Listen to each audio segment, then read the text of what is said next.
ये खुद जा करके गोश्त काट करके मंदिर में फेंकते हैं। बंद कर दोगे, चाहे देवी देवता को हो या रसूलुल्लाह को, शरीयत को हो। ये सरकारें जानबूझ करके खुद करवाती हैं। मुसलमानों को गाली दो, चुन कर आ जाओ। गौ रक्षा बनते हैं ना, यही गाय काटते हैं और गाय काट करके मुसलमानों को फंसाते हैं। पाकिस्तान जिंदाबाद बोलते हैं, मुसलमानों को फंसाते हैं। वैसे आजमी साहब, मुमरा में नया संकल्प और नई लक्ष्य के एक कार्यक्रम रखा गया था समाजवादी पार्टी द्वारा। आप भी इस कार्यक्रम में शामिल थे, क्या बताना चाहते? नहीं, देखिए, हम मुमरा हमारा इलाका है, हमारा वोट बैंक है, लेकिन अफसोस कि हमारे पास संगठन नहीं है।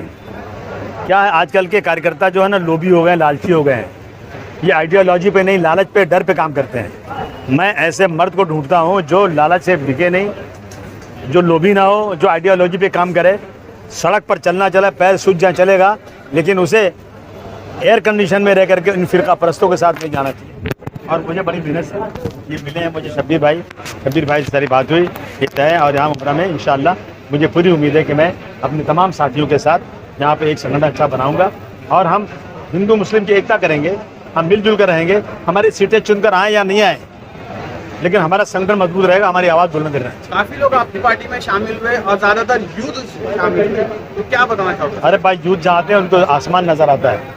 यूथ हमारे साथ हैं, इंशाल्लाह हम बेड़ा पार कर देंगे। अब आजमी साहब, एक सवाल है, जिस तरीके से आपको हाल ही में नबी की शान में जो गुस्ताखी हो, उसको लेकर FIR तो की जा रही है, कई जगह FIR हो रही है 290 की, और रेगुलर जो FIR होती है उस पर जो पहले IPC में, आपको भी पता होगा, IPC में जो सेक्शन लगते थे वो नॉन बेलेबल थे और अभी BNS में उसको बेलेबल कह गए।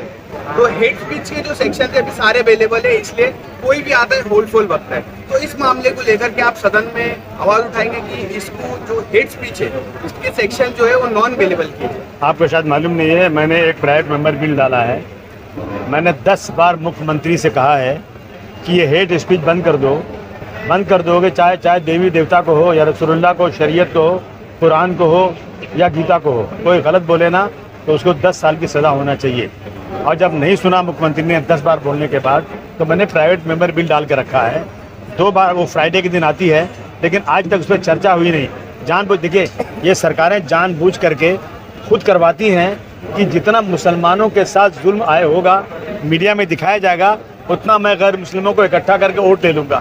डेवलपमेंट मत करो, कुछ मत करो, मुसलमानों को गाली दो, चुन कर आ जाओ। एक फैशन बन चुका है, वरना किसी की हिम्मत नहीं क्या इस तरह की बात करने की है। अगर आज वो यहाँ पर आकर ले गए। अगर आज मैं नहीं कह रहा हूँ कि कोई शख्स किसी भगवान के बारे में किसी मंदिर में जाके उल्टा काम कर दे तो जिंदा रहेगा क्या? कानून 2 तरह चलता है। हम तो मंदिर और मस्जिद सबके बारे में अच्छी बात करते हैं, लेकिन ये लोग मस्जिद के बारे में अच्छी बात नहीं करते हैं। ये खुद जा करके गोश्त काट करके मंदिर में फेंकते हैं, मुसलमान पकड़ा जाए। ये एक नहीं दर्जनों ऐसे वाकयात हो चुके हैं कि गाय को काट करके यही जो गौ रक्षा बनते हैं ना, यही गाय काटते हैं और गाय काट करके मुसलमानों को फंसाते हैं। बाद में कई जगह वो पकड़े गए। यही आकर के भीड़ में पाकिस्तान जिंदाबाद बोलते हैं, मुसलमानों को फंसाते हैं। बाद में इंक्वायरी होती है, पकड़े जाते हैं। अगर मुसलमान ने बोल दिया तो उसका घर गिर जाएगा, उसको जेल हो जाएगी, उसकी खानदान तबाह हो जाएगी। और अगर उन्होंने बोलिया पकड़े गए तो 1 घंटे में छूट कर घर आ जाएंगे। ये कानून है क्या? इस देश के अंदर मजाक हो रहा है कानून का। ये लड़ाई हमारा नौजवान लड़ेंगे, इंशाल्लाह जीतेंगे, हारेंगे, कोई फर्क नहीं पड़ता। मर जाएंगे तो मर जाएंगे, लेकिन इस देश के संविधान को बचाने के लिए आखिरी सांस तक हमें लड़ना, ये हमारा संकल्प है। सर, नागरिकता को लेकर के लेते एक पासपोर्ट बचा हुआ था, उसको भी इन्होंने क्या नागरिकता को लेकर के एक पासपोर्ट बचा हुआ था, उसको भी ट्रैवल डॉक्यूमेंट छोड़ दीजिए, सिर्फ सरकार हटाइए, छोड़ दीजिए, सब मिल करके इस BJP को हराइए। इसका जवाब एक ही और कुछ नहीं।